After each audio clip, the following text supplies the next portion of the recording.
Yonkers' case was really a throwback to the 60s, to where you could pinpoint deliberate government action having created the segregation. There were about 4 areas where blacks lived: the Runyon Heights community, Ashburton, Warburton area, Cottage Place. Basically, that was the black community. Well, I grew up in Runyon Heights. It was easy to market to people in Harlem, and the train came straight up here, and they used to have picnics, and that's how they bought the land.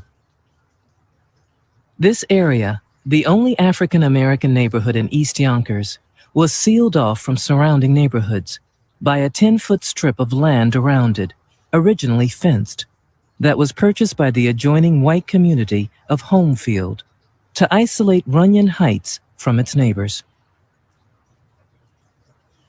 The developers of the two properties intended one to be black and the other one to be white, and this is Homefield over here.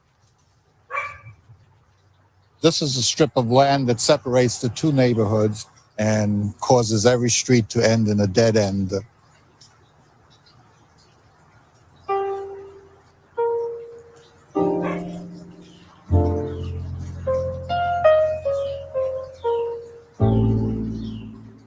I went to Longfellow Junior High School. The discrimination I faced was primarily in the counseling process. Although I wanted to go to college as a junior high school student, I was steered to a commercial high school, eventually to a retailing program. The original efforts was to try to get me into a foods trades program.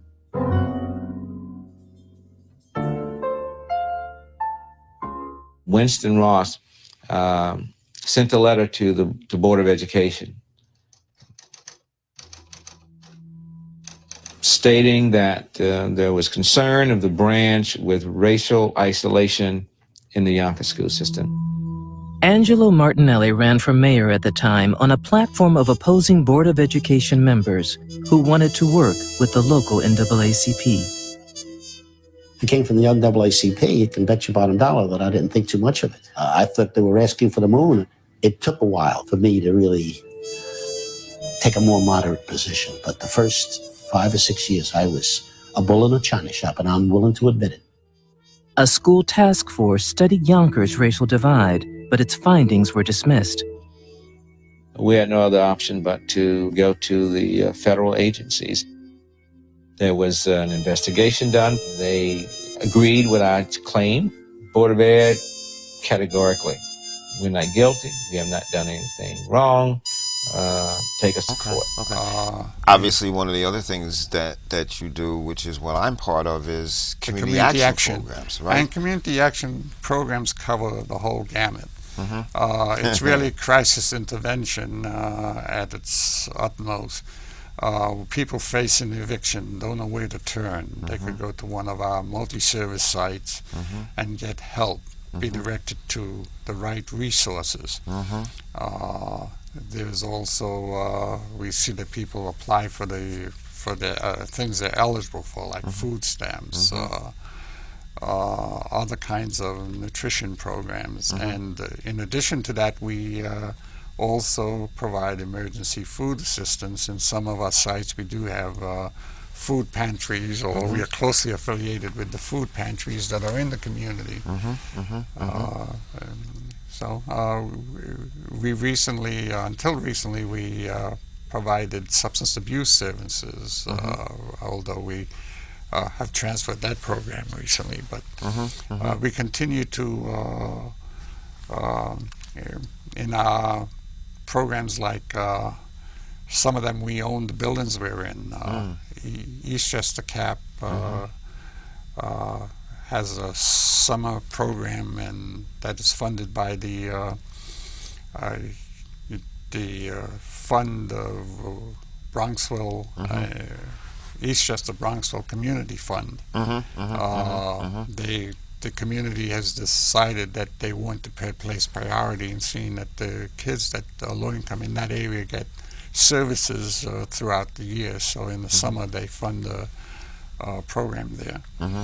We also, in other communities, we recently resumed the operation of the Tarrytown CO's Community Opportunity Center at Tarrytown, which had been one of the original founders of WestCOP, which came back into the fold. It had been independent for a number of years, but recently we now run it directly. So it's an ever-changing environment. Right now, the biggest issues we deal with is budget cuts on the federal level, the state level, and the county level. And I was just going to ask. So it's a constant need for advocacy in terms of making sure that priorities in each community set so that those least who can least afford to be without assistance get the assistance they need. And unfortunately, a lot of the programs that exist in are means tested, which says that if you don't have the income guidelines and don't meet those guidelines, you may fall within the cracks. Sometimes we may be able to help people, particularly seniors often times are afraid to ask for help. And those seniors who happen to go to the senior citizen centers, they get all the help they need. It's the ones who stay locked up in their apartments, don't come out, afraid to come out, who you find sometimes need to be visited and encouraged to participate as well, because there are some services that they can get, but if you don't seek them, you won't ever know they exist. And speaking of seniors, I believe you have a grandparents. We do run a foster grandparents program where we give a stipend to foster grandparents who volunteer. They have to meet low-income guidelines, but they get a stipend which allows them to volunteer in our early childhood centers or schools, public schools.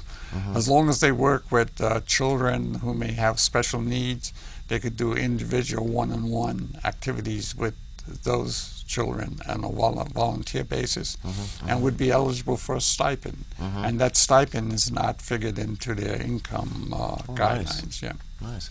So you said that it's important that people do advocacy for WestCOP. How do they do that? Well, it's not advocacy for WestCOP. It's advocacy for making sure that budget priorities are given, highlighted. For instance, recently we have been going through an effort to keep the guidelines at a reasonable level for the working poor.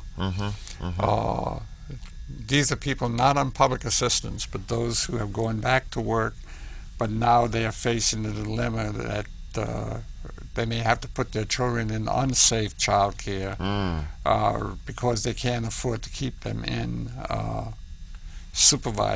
properly supervised child care, be it in someone's home or in a center. So we have to continually advocate that these resources not be diverted to other things, but continue to provide the valuable asset of keeping people employed and being productive. Otherwise, we'll go back to where we were maybe 20 years ago. Wow. So now in the next couple of minutes that we have left, yes, it's almost time. Tell us about some things that are up and coming, because I know that there's some things that you're doing. WestCOP, or Westchester Community Opportunity Program, is celebrating its 47th anniversary this year. 47 years we've been in existence. Nice. And this year we are celebrating it again at the Green Tree Country Club on November 9th. Where is that located? It's in New Rochelle. We hope you will support us. If you want more information on the event, you could go to our website, www.westcop.org, or you could call us at 914-592-5600 and ask for information. We hope to have a gala that will be an outstanding one and better than last year. And are you seeking, I'm sure, always sponsorships and that We kind are of stuff? seeking sponsorships. We're seeking ads for the journal. We're going to have a raffle. We're seeking prizes for a silent auction. So any of those things that you would like to donate, you could get in touch with me, Winston Ross, again at the number 592-5600 extension 130. You're brave. You're putting your whole extension out there and everything. I don't mind people calling because Okay, it gives me a good. chance to interact with the community. Good. Is there anything that, we, the listening public out there, should know about, any way that they might be able to help WestCOP? When I know we have our own little local things, and in my office I do outreach in White Plains and stuff like that. But is there anything as sort of a parting conversation? Well, our local community action programs is a very important part of the agency in that oftentimes they find out the needs in their community and they bring the need to the other CAP directors. For example, this past June or May and June, one of our CAPs got into providing prom dresses, for example, and that was not something new, but something that hadn't been done in our community or in their community, and it mushroomed where they were able to share some of those with some of the other CAP agencies, the other communities. That's an example of some of the things. Some of the other kinds of things that come up is sometimes students from some schools like to volunteer and come into our programs and do community service kind of stuff. Yeah. And now that community service is required in some high schools, it gives an opportunity or a site where they can come and do, where older kids can provide tutoring for younger kids and so on. Okay. So again, Winston, Mr. Ross, it's been a pleasure to have you here. Thank you for coming. And this is Reginald Bush, White Plains CAP Talks. Thank you.